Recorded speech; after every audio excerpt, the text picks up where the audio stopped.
Hello guys. सो हम next trade के बारे में बात करते हैं। नेक्स्ट वीक मैं क्या ट्रेड लूँगा, क्या प्लान कर रहा हूँ और कौन कौन सी स्ट्राइक प्राइस मैंने चूज़ की है, मैं इसके बारे में बात करते हैं। जैसे कि आप देख सकते हैं मार्केट में कंटिन्यू 4 दिन से डाउन ट्रेंड मार्केट चल रहा है और फ़िलहाल मार्केट अभी अपने एक सपोर्ट जोन के आसपास ही है। यहाँ से मैं बहुत ज़्यादा गिरावट एक्सपेक्ट नहीं कर रहा हूँ, लेकिन फिर भी मुझे यहाँ से लगता है कि मार्केट साइडवेज जा सकती है। सो उसके अकॉर्डिंग मैंने कुछ नेक्स्ट वीक का ट्रेड प्लान किया है।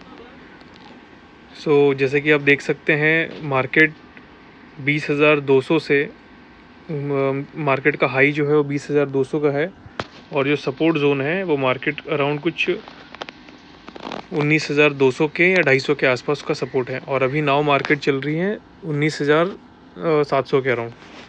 तो हमने इतना पूरा एरिया कवर करने का ट्राई किया है मैंने, लाइक 19,200 से लेके 20,200 तक का मैंने एरिया नेक्स्ट वीक के लिए प्लान किया है, क्योंकि मार्केट बहुत ज़्यादा अजीब सा बिहेव कर रहा है।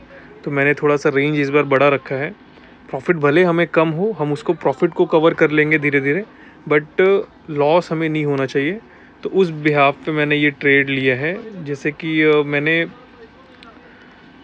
को सेंसिबल पे दिखाता हूँ कि मैंने क्या ट्रेड लिया है, तो फिर आपको ज़्यादा आइडिया आएगा कि कैसा पे ऑफ चार्ट बनता है, क्या इसकी प्रोबेबिलिटी ऑफ प्रॉफिट कितना है और कैसे हमें प्रॉफिट होगा, मार्केट हमारा स्टॉप लॉस होना चाहिए। तो ये सब चीज़ें मैं आपको सेंसिबल पे दिखाता हूँ कि मैंने क्या ट्रेड ली है।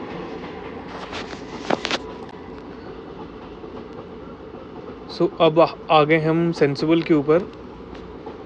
सो आप जैसे कि देख सकते हैं मैंने 5 अक्टूबर का 19,250 का 23 के अराउंड मैंने एक प्राइस मैंने सेलेक्ट किया है, सेल किया है। और 5 अक्टूबर का 20,150 का सी 23 रुपये के अराउंड मैंने कुछ सेल किया है। मैंने सेम नेक्स्ट एक्सपायरी का 12 अक्टूबर का 21 रुपये का 19,050 का मैंने 21 रुपीज़ का बाई किया है और 20,400 का 1945 पे मैंने बाई किया है। आप देख सकते हैं दोनों 2 लॉट्स हैं, 1 लॉट से ज़्यादा हमें कुछ मिलेगा नहीं, तो ये 2 लॉट्स हैं। सो मैंने जो रेंज कवर की है वो अराउंड 19,187 से लेके 20,205, अराउंड 2.5% नीचे और अराउंड 2.5% ऊपर हमारा जो प्रोबेबिलिटी ऑफ प्रॉफिट है वो 82% का है, जो कि बहुत ज़्यादा होता है। तो मुझे नहीं लगता कि मुझे इसमें बहुत ज़्यादा कुछ चेंजेस करने की ज़रूरत होगी।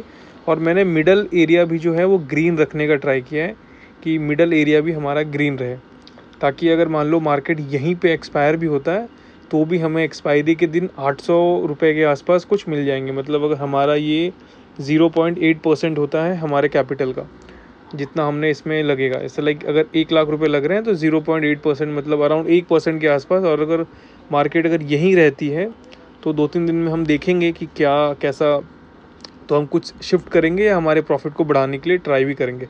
आप जैसे कि देख सकते हैं अगर गैप अप या गैप डाउन भी अगर मार्केट अगर 250 पॉइंट भी होगी तो भी हमें ज़्यादा कुछ फ़र्क नहीं पड़ेगा, हम तो भी 45 रुपीज़ प्लस में ही रहेंगे अगर मार्केट कभी हमारे अगेंस्ट में भी अगर ट्रैवल करता है तो।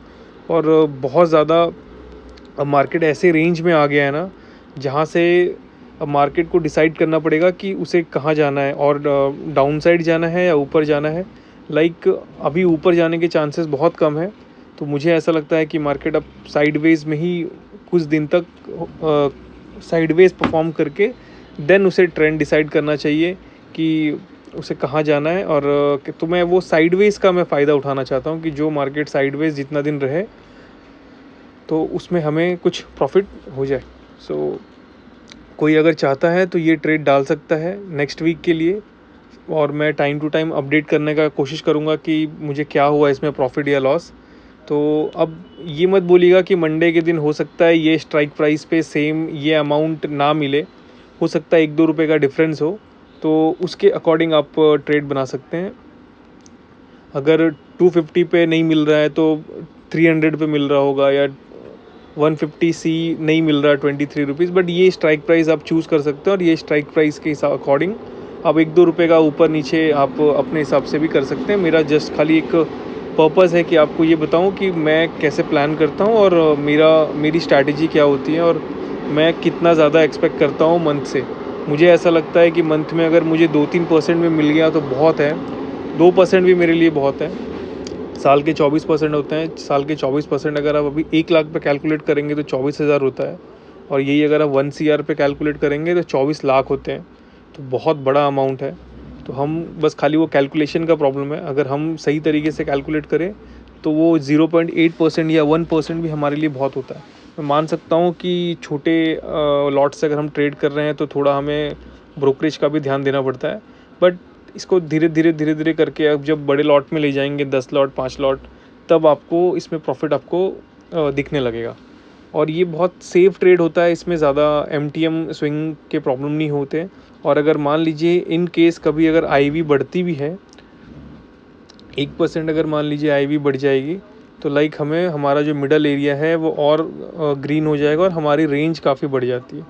तो ये ऑलरेडी अभी आप देख सकते हैं विक्स काफ़ी डाउन चल रही है। अगर विक्स बढ़ती है तो हमें इसमें प्रॉफिट ही होगा, और विक्स के डाउन जाने के चांसेस बहुत कम है क्योंकि ऑलरेडी वो अपने बॉटम पे ही चल रहा है।